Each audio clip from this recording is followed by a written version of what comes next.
gentleman from Tennessee arise? Speaker, I ask unanimous consent to address the House for 1 minute advisory extension. Without objection. Thank you, Mr. Speaker. Today I rise to commend Coach Dave Loos, the head basketball coach at my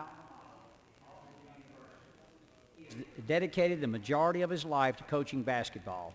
2009 marks Coach Loos's 20th season as head coach at Austin Peay, where he is also athletic director. During this time, he welcomed his 400th overall head coaching victory on December 3, 2009. Austin Peay is a member of the Ohio Valley Conference, and this year Coach Loos became the winningest coach in OVC history. It has been a privilege to watch Coach Loos interact with his young athletes, recruiting and encouraging them both as a mentor and as a coach. As Rick Pitino once said, the key to coaching is not what you do, but the way you do it. The intangibles, the motivational parts of the game are the most important facets of it.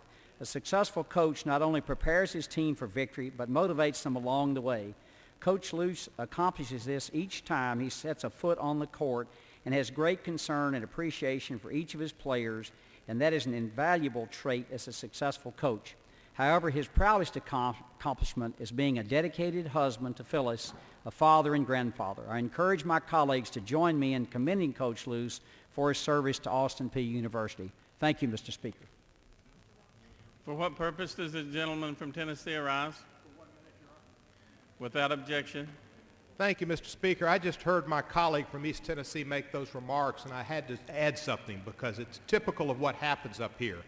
The people from East Tennessee forget about the fact that Memphis exists in Tennessee, and Dave Loos started his career and played basketball at the University of Memphis, started his coaching career at the University of Memphis, and is a Memphian as well as a graduate of Austin Peay.